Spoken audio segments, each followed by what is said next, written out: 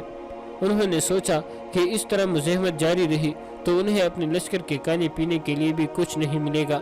وہ سویا کے قریب ظہر اور عصر کے درمیان پہنچے تو انہیں بڑا ہی وسیع سبز راز نظر آیا۔ اس میں بے شمار بھیڑ بکریاں اور مویشی چر رہے تھے۔ یہ وسیع چراگاہ تھی، اس کے قریب سویا کی بستی تھی۔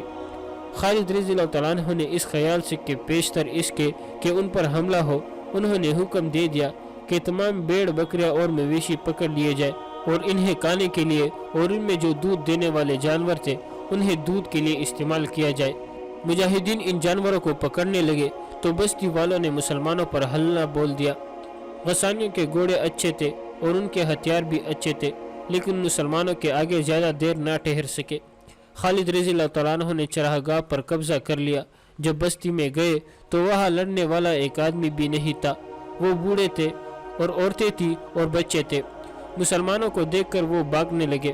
عورتیں اپنے بچوں کو اٹھائے چھپ گئی یا بھاگ اٹھی۔ خالد رضی اللہ تعالیٰ عنہ کے حکم سے ان سب کو روک کر کہا گیا کہ ان کے خلاف کوئی کارروائی نہیں کی جائے گی۔ اگر بستی سے مسلمان لشکر کے خلاف کوئی کارروائی ہوئی تو بستی کو اجاڑ دیا جائے گا۔ مخبروں نے خالد رضی اللہ تعالیٰ عنہ کو اطلاع دی کہ کچھ دور آگے ایک قلعہ ہے جس میں عیسائی فوج ہے اور اس کا سالار رومی ہے۔ یہ اطلاع بھی ملی کہ سویا کے بھاگے ہوئے غسانی اس قلعے میں چلے گئے ہیں۔ اس قلعے کا نام عرق تھا۔ سورج غروب ہو چکا تھا، شام گہری ہو گئی۔ قلعے کے دروازے سورج غروب ہوتے ہی بند ہو گئے تھے۔ اس کے بعد قلعے کے سنتریوں کو جو دیواروں پر ٹہل رہے تھے گھوڑوں کی ٹاپ سنائی دیے۔ سنتریوں نے خبردار ہوشیار کی صدائیں لگانے شروع کر دی۔ کمانڈر دیواروں پر گئے اور نیچے دیکھا، بہت سے گھوڑے دوڑ آ رہے تھے۔ وہ قلعے کے بڑے دروازے پر آ کے رک گئے۔ ابھی اور گھوڑے اور اونٹ آ رہے تھے۔ کون ہو تم لوگ؟ دروازے کے اوپر ایک برج سے ایک کمانڈر نے پوچھا۔ ہم غسانی ہیں، باہر سے ایک سوار نے جواب دیا۔ مسلمانوں کا لشکر آ رہا ہے۔ ہم نے سویا میں انہیں روکنے کی کوشش کی تھی لیکن ہم ان کے مقابلے میں جم نہ سکے۔ ہم بستی میں جاتے تو مسلمان ہمیں زندہ نہ چھوڑتے۔ کیا تم پناہ لینے آئے ہو؟ پناہ بھی لیں گے، ایک غسانی سوار نے جواب دیا، اور مسلمانوں کے خلاف لڑیں گے بھی۔ تمہیں ہماری ضرورت ہوگی۔ رومی سالار کو بلایا گیا۔ اس نے ان لوگوں سے اپنی تسلی کے لیے کئی سوال کیے اور ان کے لیے قلعے کا دروازہ کھول دیا۔ انہوں نے رومی سالار کو تفصیل سے بتایا کہ مسلمانوں کی نفری کتنی ہے اور اب وہ کہاں ہے۔ اگلی صبح طلوع ہوئی تو خالد رضی اللہ تعالیٰ عنہ کا لشکر قلعے تک پہنچ گیا تھا اور قلعے کو محاصرے میں لے رہا تھا۔ عیسائی فوج جو قلعے میں تھی قلعے کے دیواروں پر چلی گئی اور فوج کا ایک حصہ قلعے کے بڑے دروازے سے کچھ دور کھڑا ہو گیا۔ اس حصے کو ایسی صورتحال کے لیے تیار رکھا گیا تھا کہ دروازہ ٹوٹ جائے تو یہ دستہ حملہ آوروں کو اندر نہ آنے دے اور حکم ملنے پر باہر جا کر مسلمانوں پر حملہ کرے۔ قلعے کے باہر للکار اور نعرے گرج رہے تھے، قلعہ ہمارے حوالے کر دو۔ خالد رضی اللہ تعالیٰ عنہ کے حکم سے رافع بن عمیرہ نے بلند آواز سے کہا، ورنہ ہر غسانی قتل ہونے کے لیے تیار ہو جائے۔ ہتھیار ڈال دو اور کسی کو باہر بھیجو جو ہمارے ساتھ صلح کی شرطیں طے کرے۔ اے مسلمانوں، اوپر سے ایک کمانڈر نے للکار کر کہا، یہ قلعہ تمہیں اتنی آسانی سے نہیں ملے گا۔ واقعی لکھتا ہے کہ قلعے میں ایک ضعیف العمر عالم تھا۔ اس نے رومی سالار کو بلایا۔ اس عالم کی قدر و منزلت تھی اور غسانی اس کا حکم مانتے تھے اور اس کے ہر بات کو برحق تسلیم کرتے تھے۔ کیا اس فوج کا پرچم کالے رنگ کا ہے؟ عالم نے پوچھا۔ ہاں مقدس باپ، رومی سالار نے جواب دیا، ان کا جھنڈا نظر آ رہا ہے جو سفید اور کالے رنگ کا ہے۔ کیا یہ فوج صحرا میں سے اس راستے سے گزر کر آئی ہے جس راستے سے کبھی کوئی نہیں گزرا؟ عالم نے پوچھا۔ مورخ واقدی طبری اور ابن یوسف نے لکھا ہے کہ دو مخبروں نے اس عالم کو بتایا کہ مسلمانوں کی فوج صحرا کے اس حصے میں سے گزر کر آئی ہے جہاں اونٹ بھی نہیں جاتے اور جہاں سام بھی زندہ نہیں رہ سکتے۔ کیا اس فوج کے سالار کا قد اونچا ہے؟ معمر عالم نے پوچھا۔ کیا اس کا جسم گٹا ہوا ہے اور اس کے کندھے چوڑے ہیں؟ مقدس باپ، کسی نے جواب دیا، قد تو ان سب کے اونچے ہے اور جسم بھی سب کے گٹھے ہوئے ہے، لیکن اس کے کندھے سب سے چوڑے ہیں۔ کیا اس کی داڑھی زیادہ گھنی ہے؟ عالم نے پوچھا۔ کیا اس کے چہرے پر کہیں کہیں چچک کے گہرے داغ ہے؟ ہاں مقدس درویش، کسی اور نے جواب دیا۔ اس کی داڑھی دوسروں سے زیادہ گھنی ہے اور یہ داڑھی اس کے چہرے پر بہت اچھی لگتی ہے اور اس کے چہرے پر چچک کے کچھ داغ بھی ہے۔ اس عالم درویش نے رومی سالار اور عیسائی سرداروں کی طرف دیکھا اور کچھ دیر خاموش رہا، پھر اس نے اپنا سر دائیں بائیں دوبارہ ہلایا۔ یہ وہی شخص ہے جس کا مقابلہ کرنے کی ہمت تم میں سے کسی میں بھی نہیں، اس نے کہا۔ اے کہ تو جس کا احترام ہم سب پر لازم ہے، کیا کہہ رہا ہے؟ رومی سالار نے کہا، وہ تو ہمارا قیدی ہوگا جس سے تو ہمیں ڈرا رہا ہے۔ کیا تو نے ان کا انجام نہیں دیکھا جنہوں نے اس کا مقابلہ کیا تھا؟ عالم نے کہا، کیا وہ آسمانوں کا کوئی دیوتا ہے جسے زمین کا کوئی انسان شکست نہیں دے سکتا؟ ایک عیسائی سردار نے پوچھا۔ اے عیسائی سردار، عالم نے کہا، وہ چوڑے کندھوں اور چچک کے داغوں والا مدینہ سے آیا ہے۔ اس کے پاس علم ہے اور میرے پاس علم ہے۔ تیرے پاس نہ علم ہے نہ علم، تو رومی نہیں، تو غسانی بھی نہیں، اور جو مجھے نظر آتا ہے وہ تو نہیں دیکھ سکتا، اور تو کہتا ہے کہ وہ آسمان کا دیوتا تو نہیں۔ سن رومی سالار، اور تو بھی سن عیسائی سردار، جو اپنے لشکر کو اس صحرا میں سے زندہ گزار لایا ہے، جہاں کی ریت پہلے اندھا کرتی ہے، پھر جسم کو خشک لکڑی بناتی اور پھر جلا دیتی ہے، وہ انسان آسمانوں کے دیوتاؤں کو بھی شکست دے سکتا ہے۔ میں کچھ اور نہیں کہتا سوائے اس کے کہ قلعہ اس کے حوالے کر دو، اور اگر لڑنا چاہو تو عقل اور ہوش سے کام لینا، لیکن عقل تمہارے ساتھ نہیں دے گی۔ اس وقت جب یہ عالم اور درویش قلعہ دار اور عیسائی سردار کو بتا رہا تھا کہ وہ خالد رضی اللہ عنہ کے مقابلے میں آئے، تو ذرا سوچ لے، اس وقت قلعے کے اندر مسلمانوں کی للکار سنائی دے رہی تھی، دروازے کھول دو، ہتھیار ڈال دو، ہم قلعہ لینے آئے ہیں، اپنے لشکر کو، عورتوں کو اور بچوں کو بچاؤ۔